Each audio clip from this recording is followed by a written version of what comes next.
centuries, mankind has been fascinated with realms outside of our conscious awareness. Through a series of interviews with practitioners, guest speakers, and experts, Liberate the Podcast covers all that and more. From health and holistic healing to the supernatural, we aim to educate, motivate, inspire, and liberate your consciousness.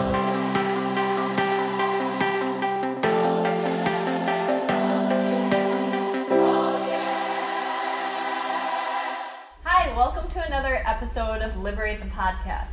Today I'm really excited because we're going to have one of our own practitioners and facilitators here with us. She works at both Liberate Emporium and Liberate Hollywood. Kristin, thank you for joining us. And today's topic, guys, is going to be spiritually coming out of the closet. Among many other things. I want you to get to know Kristin, all of her healing modalities and different insight.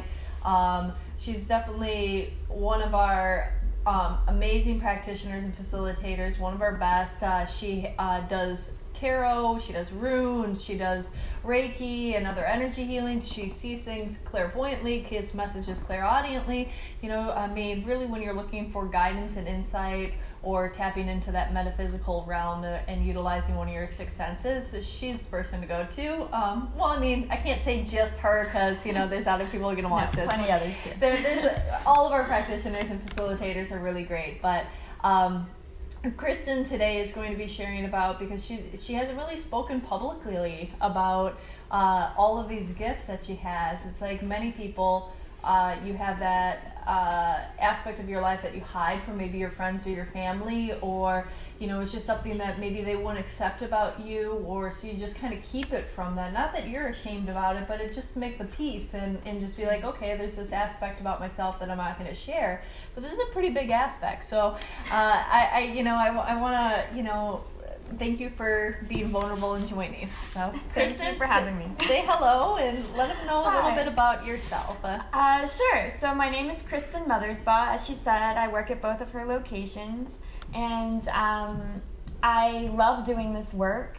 It really is a fulfilling career choice that I believe in, that I genuinely believe in, and I am kind of a person that's interested in many things, so I have some different modalities that I can cater to the client. Say Christina only wanted tarot, I could only do tarot, or some people don't like tarot, they think it's scary, so I do an oracle card of angels for them, or whatever it is. But yeah, my modalities are tarot reading, oracle card reading, rune reading like she said, Reiki healing, and I'm finishing up a shamanic healing certification for universal soul retrieval and an angelic healing certification. I also teach yoga and meditation. So that's quite a lot. I understand, but that's me. Nice to meet you. And at the core and the essence of it, even though that there's a lot of different ways to get there, and what I love about what you were just explaining, that sometimes people have an adversity to one aspect because it's something that maybe is scary to them or that they don't understand fully. And so, having all of these tools, let's say in a toolbox, are just having different things at your disposal to better relate to the client. But either way, you're bringing them back to a center point, right? And helping guide them and get them the clarity and healing that they need to move forward. That's what it's about. That's what it's about. So can we talk a little bit about you getting into this work? Yeah. I think you've heard my story, but I'll say it for everyone listening. Okay, so I grew up in the Midwest and started going to church as a child because my family decided we should have God introduced to us when I was like about 8, I believe.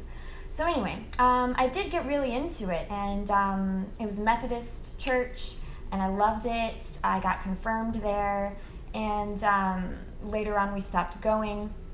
And so my love with God was a little, I guess you could say, open-ended. I wanted to explore more. I felt there was more to understand about God.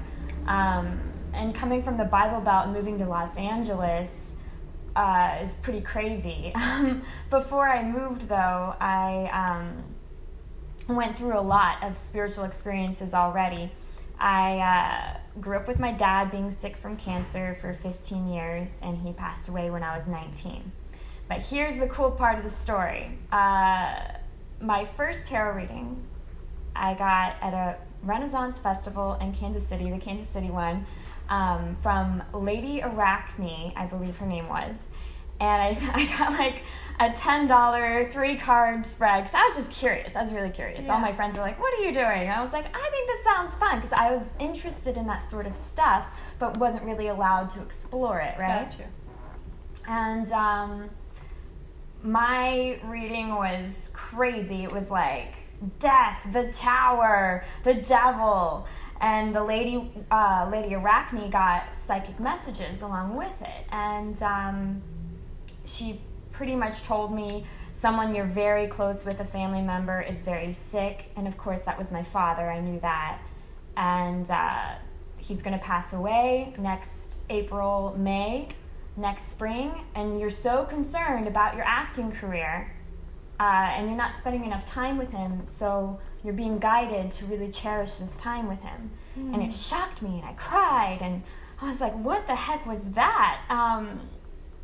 Anyway, I think I repressed the reading.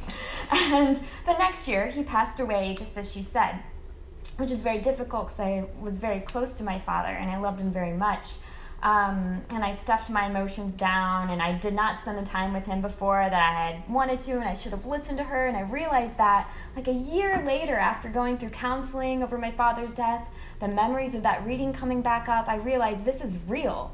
Readings are real. And I should have listened to that, but it also taught me this beautiful lesson of, that was my path to learn and my path to understand the amazing divine power of this, of any modality, which can be used for good or evil, right? But I really believe that lady helped me.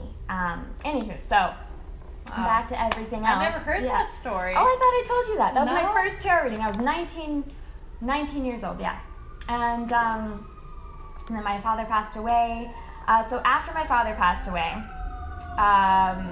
there was a lot of rifts. There was a rift with our church before that, where we had left the church, because there was misunderstandings about money and my father's cancer and all of that. And then my family members, there's a rift with family members. Some of that's still going on from my father's side. But also, I grieved differently than my mother and my brother. And I was really searching for spiritual understanding. Why would some God have such an amazing man, my father, who was just my hero? Why would he have to suffer 15 years of cancer? Why?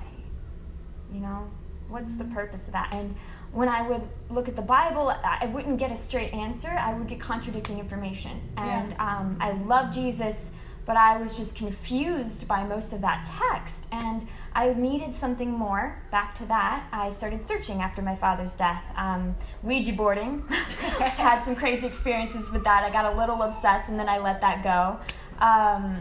I really got into meditation and yoga, and that's when I got my yoga certification in Springfield, Missouri. And I started, a friend gave me my tarot deck I still use, that I have today, and said, I think you would like this. Taught it to myself for a year, and then started giving readings to friends. And then I move out here and give readings to coworkers. And then it becomes a thing where it's I'm giving readings all the time, and people are starting to want to pay me for readings. And I'm having these parties with readings. And then I thought, well, I'm not happy being a server and all these other jobs I was doing, so I sought out work doing this professionally. That's kind of how it happened. Yeah. I'm sorry, that was a long spiel. No. And so in it, let's backtrack just a little bit, because I think we're missing some valuable stuff for the people that are listening. Sure. and watching, is that, you're given this deck and you explore and you're dived into the curiosity of it and everything like that. But then as you start doing readings for people, there had been a point where you were getting validation, and that's why you were asked to do more and more, right? Yeah. And so take me through that, and then how you developed, because when I get a reading with you, it's like you go into this whole state. You're not just reading tarot. I used to be, though. It started out that way. No, so, but I mean, where were you starting to pick up these other messages, and when did you know that there was something really there? When is there a certain reading that stands out in mind to you? Is there a certain person, or you don't have to think of their names, but there was something where you decided that it wasn't just giving readings to friends, it was giving readings to coworkers, and it was giving readings and starting to get money for it. So what was that, and where was that? Well, I think it was mostly at I've had so many different jobs, anyway, with a lot of my coworkers, I think it was just their emotional reactions of saying that is true, and being like, whoa, that's profound, and that really helped me. And to me, it's not about predicting the future, but I do, with tarot, it can be a tool that you can use to see the most likely timeline on where you're already headed, even though that can always change with free will of everyone involved. At least that's my belief system. Anywho, so then I would tell people the most likely timeline, even though it could shift. I could show them possibilities, and they found that really valuable. Yeah. And they were like, yes, that happened. It was just a lot of coworkers saying that. Yeah, that's amazing. And I think that's important to note is that, a lot of times people look at readings as fortune tellers, right? Yeah. And that does exist, and there are people out there that will tell you your future, and there are guidance within readings that will give you that past, present, future, and that most likely timeline. But I think one of the most valuable things to note is what people take away and why people come in for guidance. What do you think what would be your answer to that question? Why do people come in for guidance, and what do they leave with, and what do they take away? A lot of people want just confirmation that they're doing the right thing.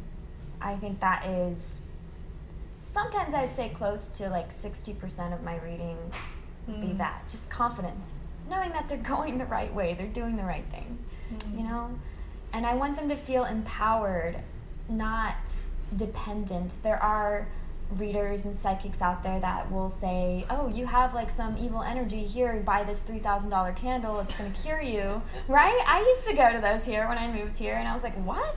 No, that's very disempowering. It makes you dependent on the psychic, and that's not what I want. I want the person that is getting the reading, the client, to understand that they have the power to choose to change their timeline if they don't like it, or be like, oh, I have the confirmation I need, and I feel good about myself. Yeah. So it's all about empowerment. That's the one word I would use that I want my clients to leave with.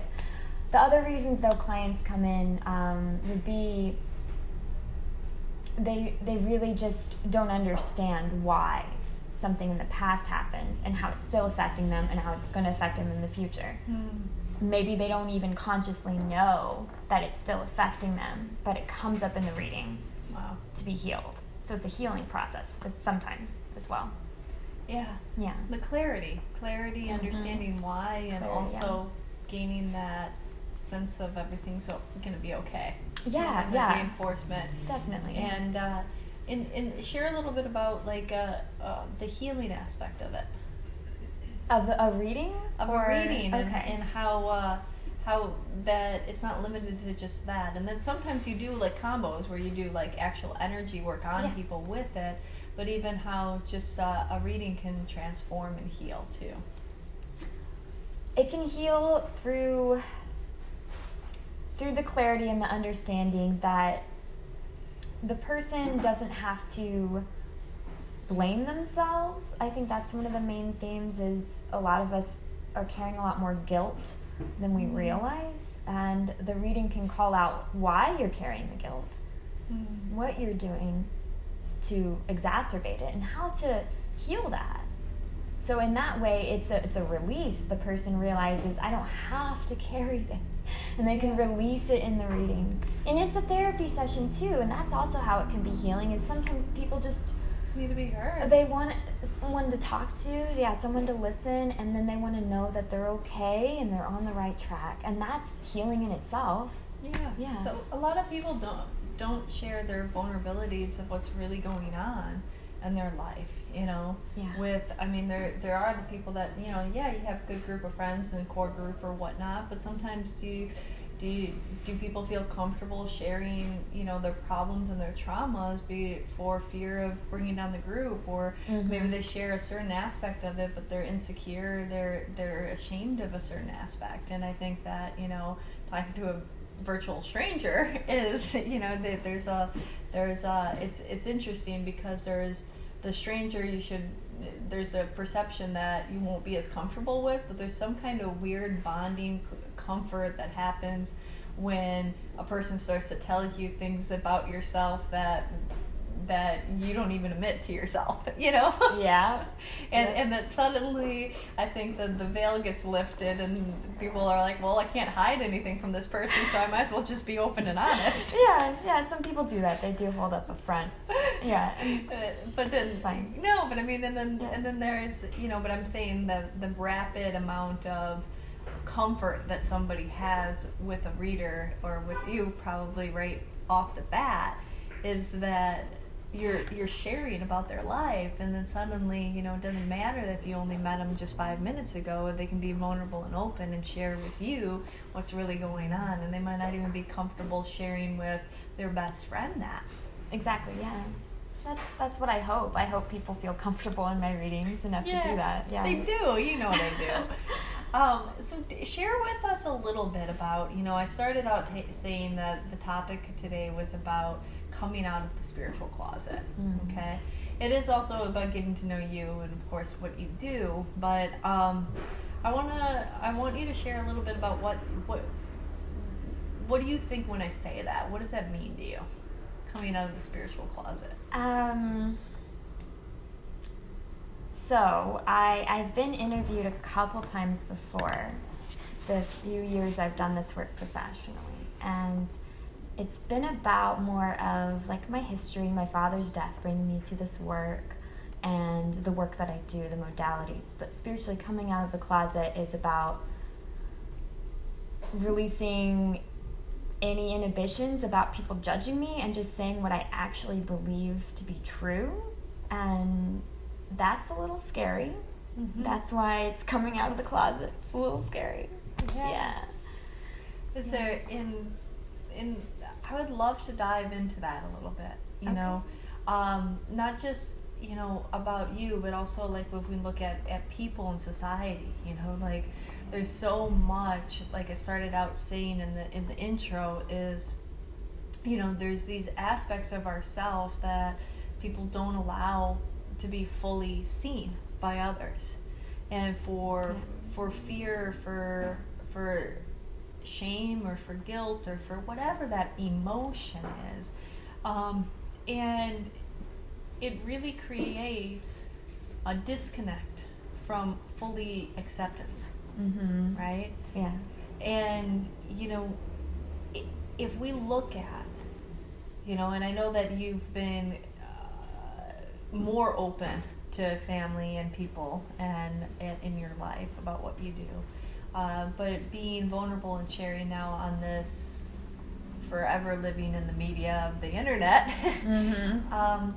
what are some of your worries about, you know, what comes to your mind? Because other people might be listening, and it might not be about spirituality, it might be another aspect of their life where they feel like, oh, they're ashamed of that. I mean, even me, I've been, you know, openly gay for, you know, God, you know, way over a decade, but I find myself still, if I'm in certain meetings or things like that, that I will make my partner gender neutral. I will not say the you know, like, so I find myself, and it's interesting, like, you know, like when, and then sometimes people will call me out and be like, you know, I know that, you know, dating a woman, so like, I mean, they don't know that, but like if they say that, and but it's oftentimes that person, whether it's a new business associate, a new investor, a new something, like I keep that, you know, until I feel like it's, you know, but I notice, you know, because there's a level of acceptance, right? So I have my own closeted times, you know. Yeah. But share with me a little bit about what your fears are of that and what that means. Cool. Thank you for sharing your story, by the way, too. For me, the fears come from growing up in the Bible Belt and having some judgment of my own that I've carried, that I'm still working on releasing, of people that do this work professionally. It's a judgment that I've heard from loved ones even, that when I am listening to psychic messages, it's not someone's angels or guides, that it's like the devil. It's that whole thing. Like, I mean, it comes from fear of the unknown, and I understand that. I get it, because I used to view that like that as well. But I think what really needs to be expressed for me is that I do really genuinely believe in this work, and I do psychic work. And I think that's something that I've kept hidden even while I've done tarot. And like you said, like now I'm like channeling stuff in my tarot.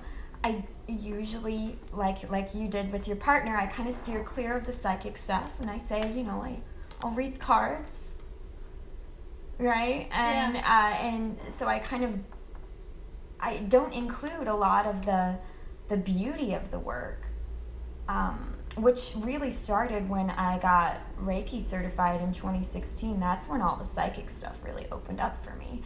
So it's still somewhat fairly recently, and that's why I'm still dealing with this. But it's a bit scary, because coming out spiritually, some people will say it's like, how do you know what you're talking to and what you're channeling, and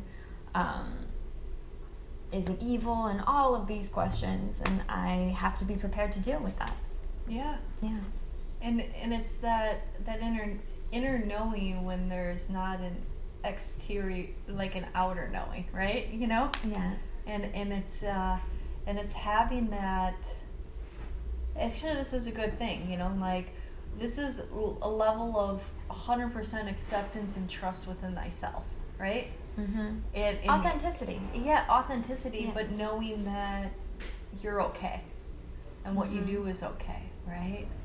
And because I mean, I'm mapping this back into me, and it's like knowing that my lifestyle and my preference is okay, right? You know, like, do you see what I'm saying? Mm-hmm. Like, it's a level of, because there's still relatively more acceptance within that, and there's becoming more acceptance within spirituality. I mean, I think that this is that, like, for like the first time you see on like when they do like surveys and polls and stuff like that, the largest growing sector for like a claim of towards religion would be spiritual non-denominational spirituality. Mm-hmm. and it's on this rise, while a lot of associations with certain religions are seemingly on a decline. There's certain areas in the world where they're on rises or whatever, but because they're, you know, that, and that's not saying at all religion, there's great things in all religion. I'm not knocking anything like that, but I'm just saying that claim towards one sector versus openness towards just spirituality and whatever that energy and the universal truths are, instead of order. And because of that, it's becoming more accepted in society, right? Yeah. But it's still looked at very weird in many areas, right? Yeah. And that's like the same thing, like, you know, in Los Angeles, it's a very, gender accepting, like, you know, city, you know, like gay, lesbian, bi, straight, whatever the case may be, it's very accepting. But if I plot myself into, I don't know, back home in Wisconsin, you like, you know, you could go miles without seeing like a gay person, like, you know, like, you know, I mean, whether you know that or not, but I mean, it's not as like, you know, there's might be like, you know, one gay bar in like, I don't know, like a 10-mile, 20-mile radius. Yeah, You know, no, like, I know what you mean. You know, so there's those differences, and I think that, so I mean, talk to me a little bit more about where you're coming into more acceptance with everything, and how you know what you're getting is of the light, let's just say. Thank you.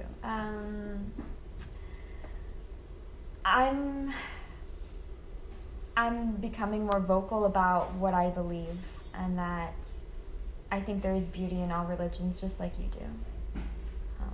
But I love my path, which is a spiritual path, and just it's about being proud of my path, like shining my light and my beliefs and my authenticity of love, of what I choose to use as my connection to God, the universe, whatever you want to call it. Mm-hmm. It's like expressing my love for that is really what it's about. And to be honest, I've been scared to do that because I do love this so much. It's such a huge part of my life. And it was meant to happen, and I know that.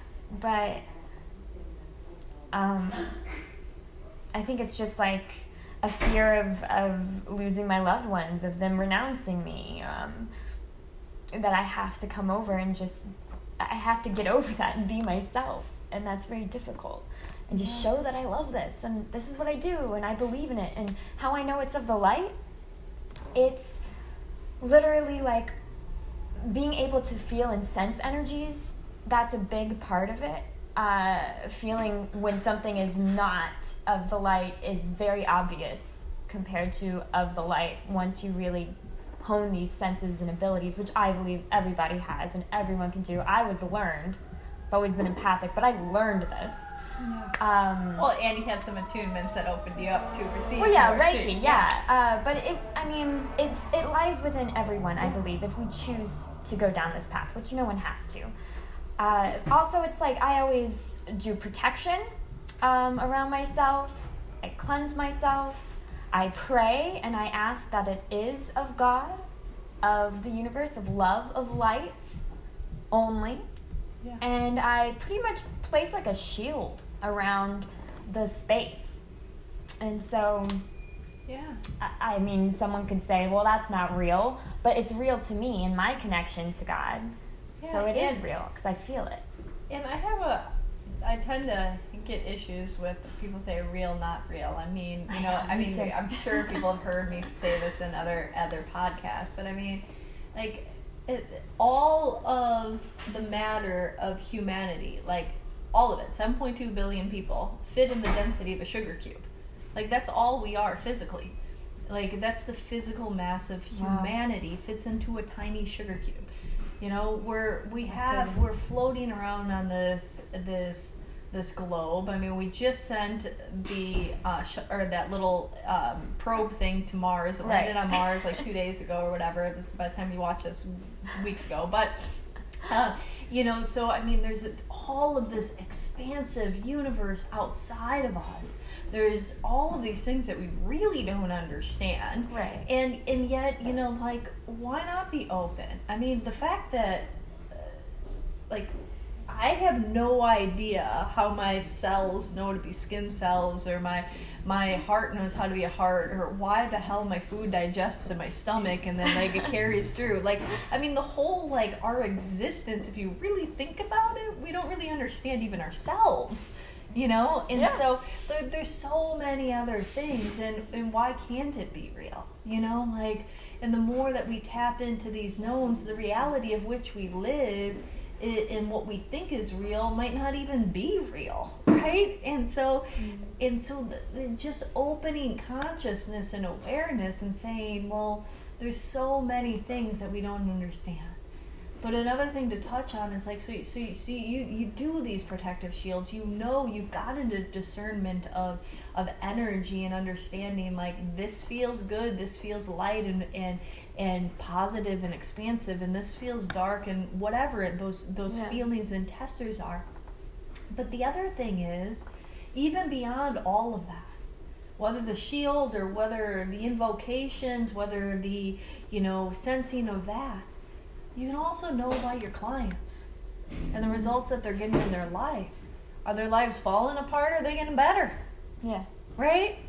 I think you would get discouraged pretty fast, and if you're like coming from this pure loving space, if everything that was coming out was actually ruining people's lives instead of that, then I think you would know. That would be awful. I shouldn't do this.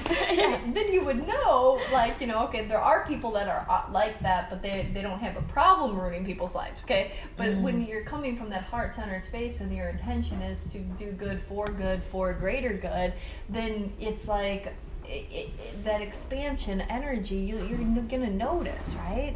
And so the clients, just their physical, let's take the supernatural out of it, even though we're talking about the openness of spirituality and channeling and gifts and psychic messages and things like that, but what are the physical results in our 3D reality? Are people better off or less off? Better, in my experience. And then that's all you need to know. That's it. Like, everything else, whether somebody subscribes to how you know or not know, that's one way of knowing. Yeah. Okay. Yeah, and my goal ultimately is that no one even needs to come to me, right? That they can do it themselves. And some of my clients are starting to do that, and they just want me to confirm what they're already starting to get and know and feel and be in their life. But there is nothing wrong with asking for a helping hand. Like, I still get healings and readings. I'm just as human as everyone else, Well, and that's we're pactual beings, right? And so nothing is created by somebody's self, right? And we all need to be a support for others, and we all need a support at times. And that's why we live in this polarity of a universe where it is about equal and opposite reaction. I mean, that's one of the fundamental laws of physics, right? Every action has an equal and opposite reaction.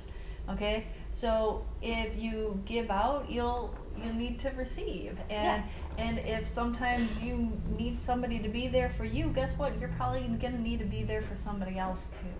And it's part of how whenever we live, wherever we live, whatever this existence is, No, I totally agree with you, and I actually think a lot of people are opening up to that. I love the rise of the internet for spirituality, because I see that as a way people can start to learn more than you must believe this. You must follow this dogma. It's like, no, I can think for myself, and I can research and find what is true.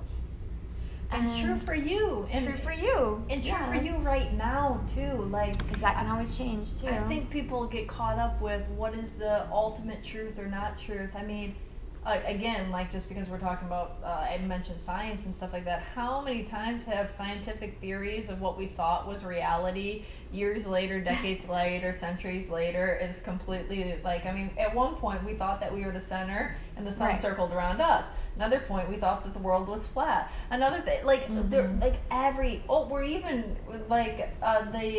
Pluto becomes a planet and not a planet every whatever, they even now, they thought that the smallest molecule was an atom, and now it's not, so it's with more things that we discover, there's circles of truth, and that there's truths that go within truths, and there's times of which that works for us and times that doesn't, right?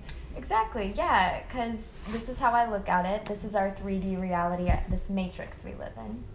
And this is a world of relativism. I was just reading Conversations with God. I was talking with Rebecca about it. And this is a great point that God makes in Neil's book. And that in the realm of higher dimensions, when you are not bound by physical reality, you're one with God. It's absolute. But here we live in relativism.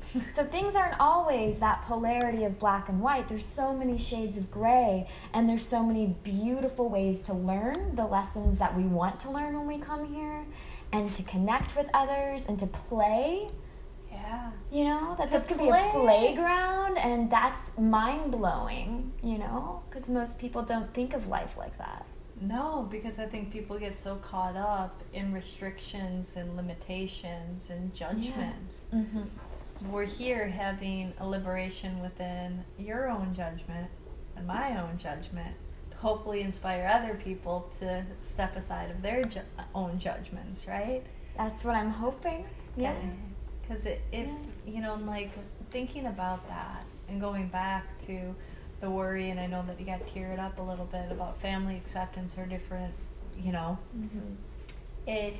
When you think about it, how people can learn and grow is by other individuals standing in certainty and then being more of a strong anchor of knowing that forces somebody to see something differently. Yeah. Because the views and the judgments that they once had, maybe they can't hold on to because, you know what I'm saying? Yeah. Yeah, it's helping everyone to grow. Everybody grows with that. Yeah. It's can be uncomfortable, and I'm still nervous, to be honest. But it's helping all of us to be our authentic selves and to really find what is our truth. What do we really believe? Yeah. What's our connection? What's our connection? What's our truth? Who are we? Like, how can we live and just let live, right? Yeah. How can we find that play that Conversations with God talks about? Yeah. I really recommend that book, actually. It's really good. It is. I listen to the audio version on Audible. Little plug for them. Yeah? But when I hike, I like to listen to audiobooks. And so that was one of the ones I listened to recently, and I really liked it. Yeah, books and the internet, it's beautiful. Like one of the first texts that I read that really, I would say, like woke me up was Sylvia Browne books after my father passed away too. That really was like, this resonates as truth for me, and it may not for everyone else, but to me, like, I could feel it in my soul. And that's what I encourage everyone else to do, is find what is it that is like, yes, that is true for me. Yeah. And I still carry the tenets of like Sylvia Browne books with me as truth, because that's what I feel is true. Yeah, and we get that. It rings with us, it resonates with us, it hits us on like some core impact. And it's like those emotions are so strong. It's like learning to listen to that and letting that be your guiding light instead of whatever other confusion, because who's to say what other people are trying to impose or think or believe is really our guiding light. Yeah, it can help us to either resonate or not resonate with that. Yeah. And that's all okay. That's the crazy thing, is I don't want to judge. And if someone doesn't agree with me, that's okay. That's their path. Yeah. And that's okay. So I'm still coming into that acceptance of myself. Yeah. I love that. Thank you for being so vulnerable. And yeah, no problem.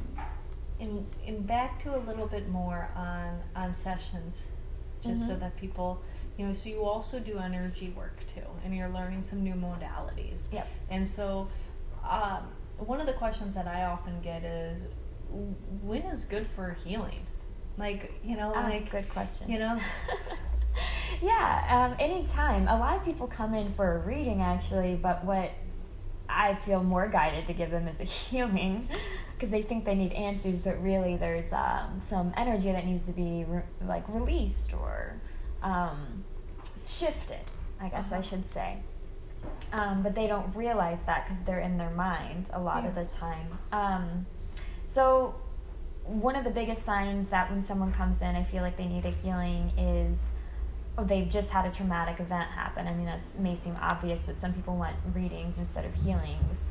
But half the time, they're not even ready to process, like, what a reading's going to tell them. Yeah.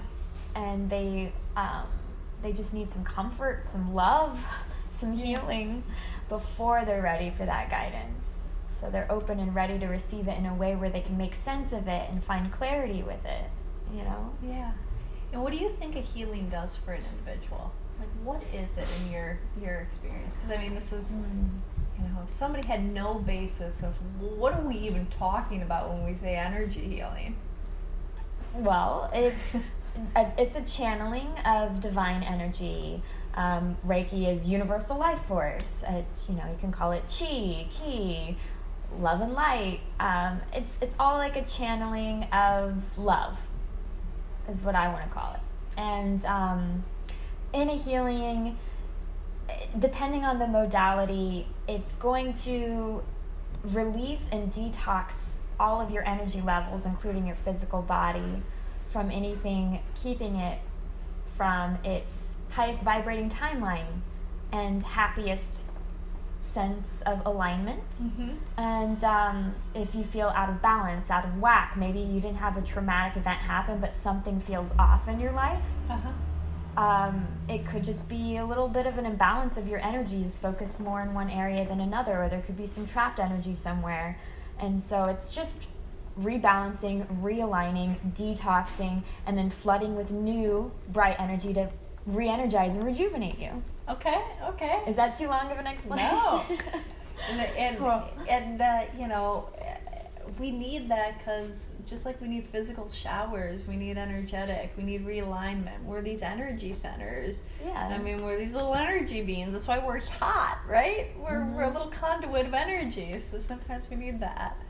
No, I totally agree, and they are very, very valuable.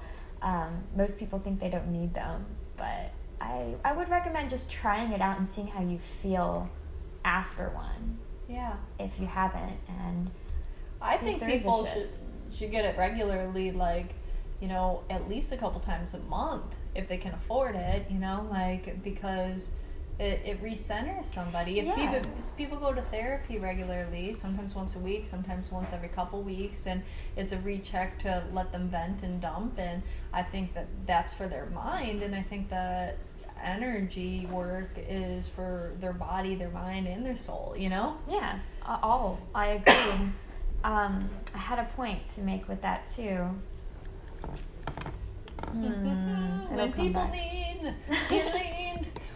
So like if somebody's sitting at home, they're wondering like when, so you said a traumatic experience and a traumatic event, that sometimes people are seeking clarity to understand that right away, but they would be better served just having some beautiful loving energy and realigning their self so that they can better integrate and almost like getting their body out of shock, right? Yeah. And then what are some other times that are good for healings? Well, like you said, it can be a regular maintenance if the person doesn't have their own regular self-healing that they do.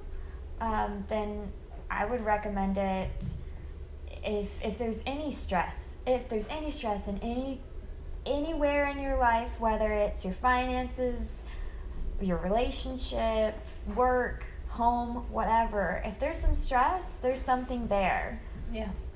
And we can work on that, and in that way I talk with the client, and if they don't want a healing, cool, we'll go reading route, whatever they resonate with, I follow. It's their service. But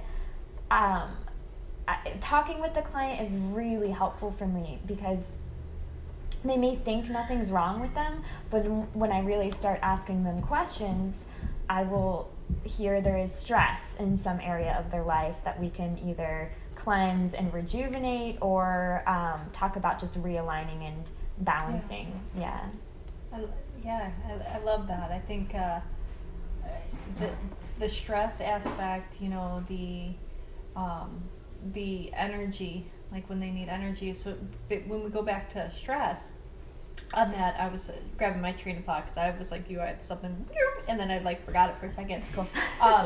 But a lot of times, like healings, if you're stressed, sometimes you're not sleeping right. If sometimes you're not sleeping right, then there's other areas in your life that are out of whack, and that sometimes is putting one thing.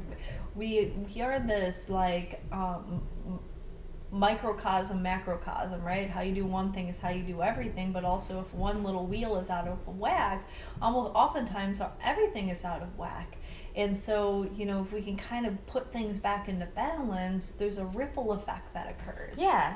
In people's I've lives. seen that many a times too. Yeah. And I've felt it by a receiver of healings too. It's amazing. Yeah. Totally agree. Okay. And so so we've kind of covered a lot of things and a lot of ground today, but if there was a little bit more that you would want to leave people with, what would it be?